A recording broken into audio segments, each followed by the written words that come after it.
Hello friends, मैं आज आप लोगों के सामने बालों के तमाम प्रॉब्लम या समस्या का हल बताने वाला हूँ। बालों के झड़ना, बालों का जो तो कमज़ोर होना, बालों का जो है तो वक्त से पहले सफ़ेद होना, इसी तरह बालों के अंदर जो मौजूद डैंड्रफ होता है उस ताल्लुक़ से मैं तमाम चीज़ों के बारे में आपको तमाम बातें बताने की कोशिश करूँगा और साथ ही आपको ये बताऊँगा कि इन प्रॉब्लम का आप किस तरह सोल्यूशन करोगे या कैसा इसका इलाज करोगे या इसका जो इलाज है वो जड़ से किस तरह हो सकता है। इस ताल्लुक़ से मैं पूरी मालूमात आपको दूंगा और बताऊंगा कि सबसे बेस्ट तेल आपके लिए कौन सा रहेगा। तो आपको इस क्लिप को ज़रूर आया हो क्योंकि ये प्रॉब्लम बहुत ज़्यादा बढ़ चुकी है। तो सबसे पहले मैं आपको बता दूं, ये जो हेयर्स है हमारे बॉडी के यानी इंसान के बदन का एक जीनत का, एक खूबसूरती का बहुत अच्छी चीज़ है। यानी इसके बगैर इंसान जो है तो एक यानी कुछ कमी सी महसूस होती है। और बाल और हेयर्स जिसके जितने अच्छे होते हैं उसकी जो है तो लुकिंग पर, उसकी खूबसूरती के पर जो है तो वो अच्छा। पहले तो हम कैसे जानेंगे कि हमारे जो बाल है ये झड़ रहे हैं या हेयर लॉस हमको हो रहा है, ये हमको कैसे समझेंगे। तो सबसे पहले आम तौर से दोस्तों हम नहाते हैं उस वक़्त अगर बहुत ज़्यादा बाल झड़ रहे हैं या हम जो है तो कंगवा करते हैं, कंघी करते हैं, उस टाइम पे अगर वो कंघी के अंदर ह्यूमन बॉडी एटलीस्ट 1 लाख के लगभग इंसान के बदन के ऊपर जो है तो बाल होते हैं, ऐसा मानना है। लेकिन दोस्तों अब हम कब मानेंगे कि हेयर लॉस की प्रॉब्लम हमको हो रही है। एक दिन में 50 से लेकर 100 के लगभग अगर हमारे बाल या हेयर लॉस हो रहे हैं या गिर रहे हैं या झड़ रहे हैं तो हम मानेंगे कि हमारा हेयर लॉस हो रहा है। तो इस तरह से ये कंघवे के साथ साथ बालों का बहुत ज़्यादा आना और तकिए के ऊपर बाल का मिलना, इसी तरह नहाते वक्त बालों का बहुत ज़्यादा झड़ना, और इस तरह अगर हमारे अंदर अलामतें पाई जा रही है तो हम मानेंगे कि हेयर लॉस हो रहा है। साथ ही बॉल्डनेस यानी कि टकलापन, यानी कि स्काल के ऊपर यानी कि सर के ऊपर जो है किसी एरिया के अंदर अगर टकला या जिसको हम कहेंगे बाल बिल्कुल वहाँ से झड़ गए हैं तो ऐसे वक्त में हम कह सकते हैं कि बाल का झड़ना हमारा शुरू हो चुका है। या फिर हाथ लगाते से ही जो है तो बाल अगर झड़ रहे हैं या फिर नहाते वक्त बाल झड़ गए या फिर बहुत ज़्यादा जो है तो एक तो थिक हो गए हैं या फिर वीक हो गए बहुत ज़्यादा। तो ये तमाम प्रॉब्लम है बालों की झड़ने से रिलेटेड हैं, जैसे कि वक्त से पहले बालों का सफ़ेद हो जाना, तो ये भी एक एबनॉर्मल कंडीशन है। तो दोस्तों ये सब प्रॉब्लम है जिसको हम कह सकते हैं कि हेयर लॉस की प्रॉब्लम आ रही है। अब मैं इसको आगे आपको बताने वाला हूँ कि क्या ये सिर्फ एक ही प्रॉब्लम के जैसे होता है, नहीं, तो मैं इसको आगे एक्सप्लेन करने वाला हूँ। तो अब मैं इसकी वजह बताऊँगा आपको कि ये हेयर लॉस क्यों हो रहा है। तो दोस्तों हेयर लॉस होने की बहुत सारी वजह हैं, इसलिए मैं बार बार आपसे हर क्लिप के अंदर कहता हूँ कि हमेशा हम किसी भी बीमारी, किसी भी दवा के ताल्लुक से, चाहे वो हर्बल दवा हो, आयुर्वेदिक यूनानी दवा क्यों ना हो, हम हमेशा यानी कि हम डिग्री होल्डर डॉक्टर से ही रब्ता करें जिसके पास। तो दोस्तों मैं अब बात कर रहा था आपसे हेयर लॉस के जो कॉजेज़ है यानी इसकी जो वजह है वो क्या है। तो हेयर लॉस की सबसे अहम वजह ये है हेरिडिटी, यानी कि ख़ानदानी अगर हिस्ट्री मिलती है, किसी के परदादा फिर दादा, इस तरह अगर किसी को इस तरह की कुछ प्रॉब्लम थी गंजेपन की या टकलेपन की, तो उनको उनकी औलाद में भी इस तरह की प्रॉब्लम है, यानी हेरिडिटी या फिर जिनको वंशिकता भी कह सकते हैं हिंदी के अंदर, ये एक अहम कॉज है या वजह है। इसके अलावा इसके अहम वजह के अंदर मैं बता दूं दोस्तों, सबसे अहम वजह जो आज के पीरियड के अंदर, आज के वक्त के अंदर सबसे ज़्यादा कॉज कर रही है वो है स्ट्रेस, यानी कि भाग दौड़ की हमारी जो ज़िंदगी हो चुकी है, तान तनाव की ज़िंदगी, इसमें सारा मामला बिगड़ जाता है।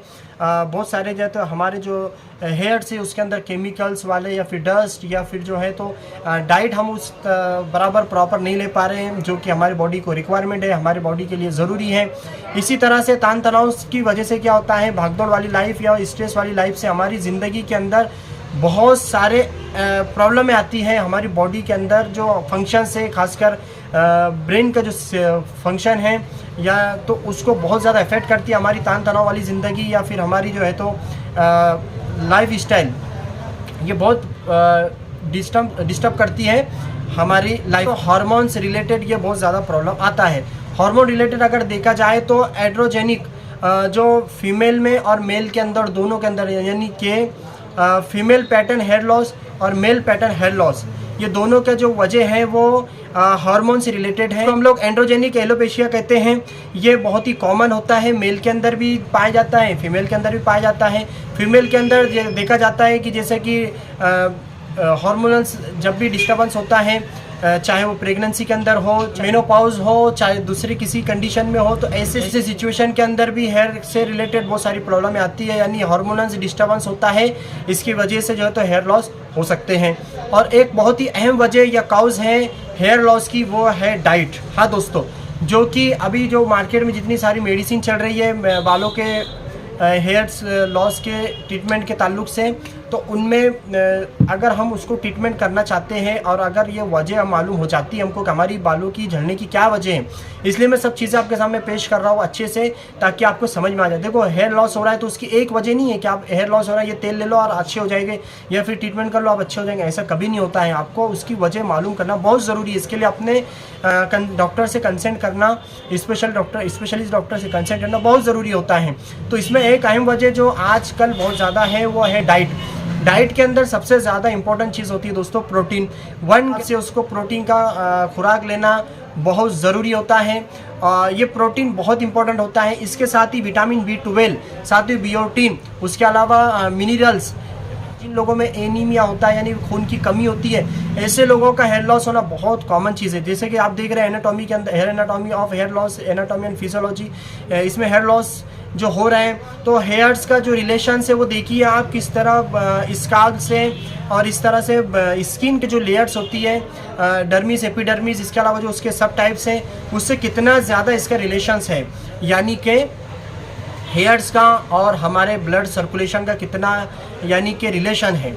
तो ये बहुत इंपॉर्टेंट होता है। इसीलिए हमारी यूनानी पैथी के अंदर हम लोग हिजामा करते हैं स्काल्प के ऊपर, और बहुत ही अच्छा रिजल्ट जो है तो देखने में आ जाता है। बहुत 2 से 3 मरतबा हिजामा कर लेने से, मेरे पास तो ऐसे पेशेंट भी जिन्होंने 1 मरतबा हिजामा की। हमारे पास कन्नड़ में जो मखनपुर का एरिया है, एक पेशेंट है, उनको तो 1 मरतबा हिजामा करने से ही हेयर लॉस का प्रॉब्लम यानी बॉल्डनेस था, गंजापन था, टकलापन था, उसमें एक ही हिजामा के अंदर मेरे पास वो खुद आए थे। तो उन्होंने हिजामा किए, तो हिजामा 1 मरतबा करने से उनको काफ़ी फ़र्क आ चुका है। तो इससे समझ में आया कि जो हमारी ब्लड सर्कुलेशन है वो भी अगर अच्छे से हो जाए, यानी क्या होता है मैं आगे बता रहा हूँ, ऑटोइम्यून डिजीज़ जो होती है उसमें क्या होता है। उससे पहले बता दूँ कि हमारा ब्लड सर्कुलेशन भी हेयर्स के ताल्लुक से बहुत इंपॉर्टेंट होता है। हेयर फॉलिकल्स इसमें बहुत इंपॉर्टेंट होते हैं, बहुत बड़ा रोल अदा करते हैं।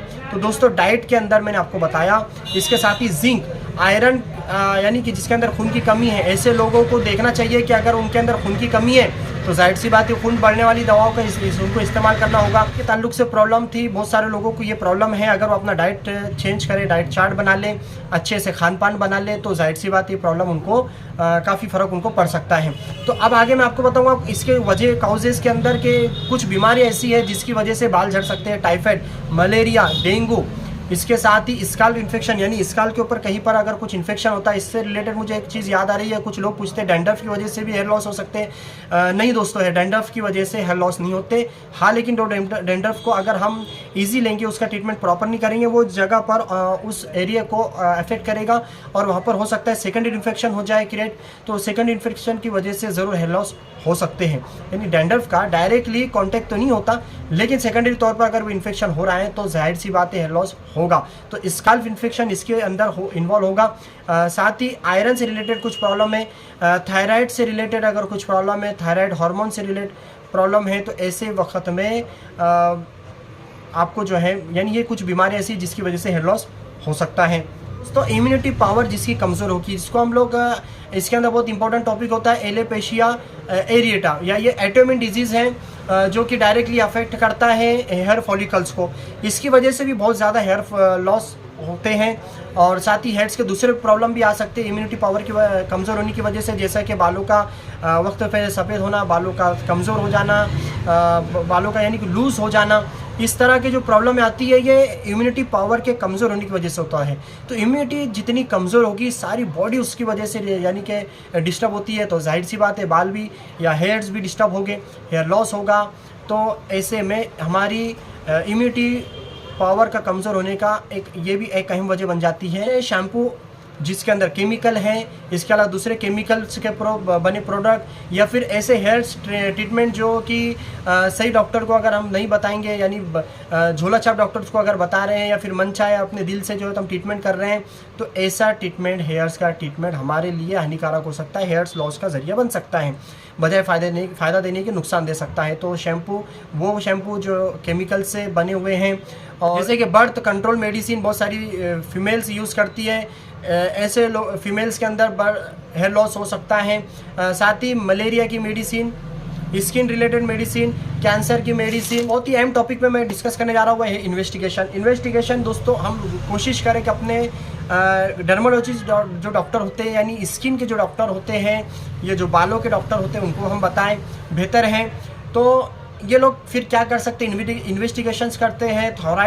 थायराइड अगर इसके अंदर देखा जाए तो बहुत अच्छा होता है। थायराइड हार्मोन्स के अंदर इन्वेस्टिगेशन की जा सकती है। हमारा जो है तो CBC लेवल हम मालूम कर सकते हैं, यानी कि एज भी हमको मालूम पड़ जाएगा। और साथ ही इसके अंदर विटामिन्स का जो है तो बहुत इंपॉर्टेंट है। विटामिन्स खासकर B12 हमारी बॉडी में कितना है वो मालूम किया जा सकता है। इन्वेस्टिगेशंस के अंदर ये थी।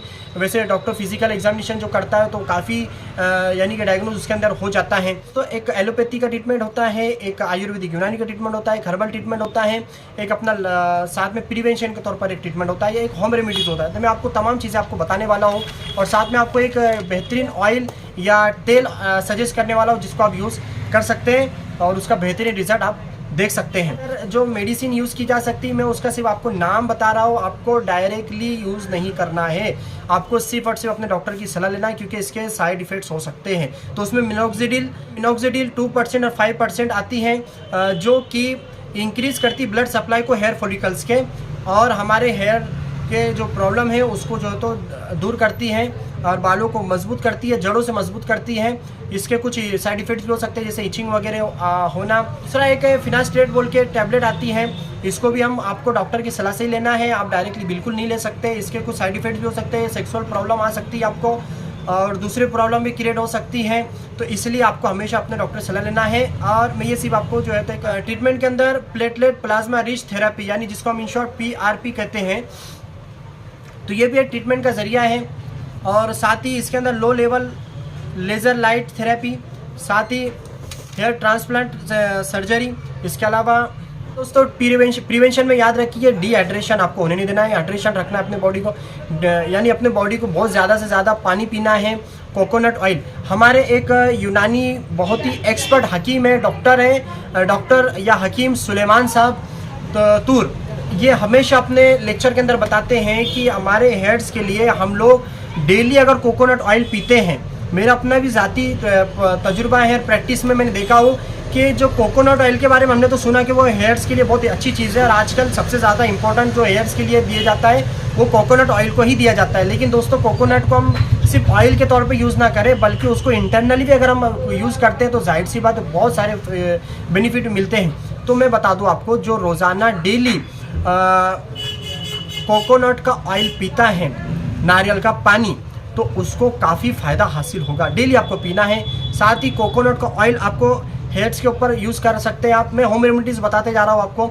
और ऑनियन ऑयल, यानी प्याज का तेल, लेकिन वो बना हुआ एक्सट्रैक्ट्स होता है, आपको उसको इस तरह घर पे नहीं डायरेक्ट यूज़ करना है। तो तेल आता है, इसके ताल्लुक से बता दूँ आपको मैं, गार्लिक जूस है, पम्पकिन सीड ऑयल है, इवनिंग प्राइम रोज़ ऑयल है।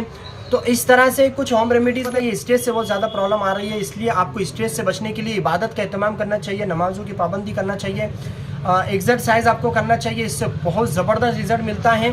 मालूम करें, सबसे इंपॉर्टेंट ये चीज़ होता है, कभी भी ऐसा नहीं होता है कोई ऑयल ले लिया डायरेक्ट लगाना शुरू कर दिया और उसका रिजल्ट मिल गया। कॉज मालूम करना, डॉक्टर से कंसल्ट करना बहुत इंपॉर्टेंट होता है, वजह मालूम कर लेना चाहिए। लेकिन जो चीज़ें मैंने आपको बताया उससे आप एक अंदाज़ा लगा सकते हो।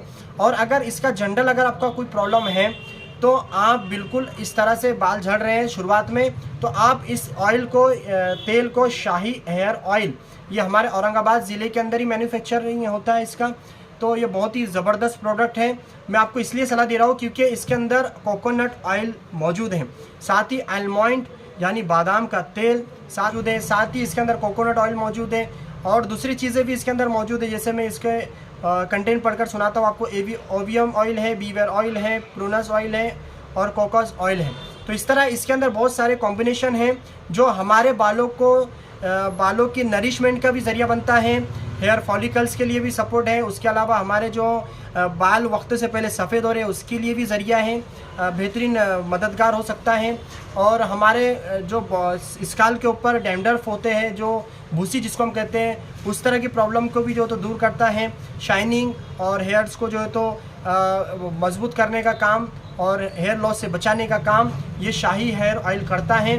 इसमें क्योंकि सब चीज़ें मौजूद हैं, इसलिए दोस्तों अगर आप इसको इस्तेमाल करते हैं, मैंने जब अपने पेशेंट को दिया तो उनका जब रिव्यू मैंने लिया, उनका जब मैंने उनसे पूछा कि कितना फ़र्क आपको हुआ है, तो उन्होंने ज़बरदस्त रिज़ल्ट इसके बारे में बताया है। तो इस तरह से दोस्तों ये हमारे पास बहुत ही ज़बरदस्त प्रोडक्ट है शाही हेयर ऑयल।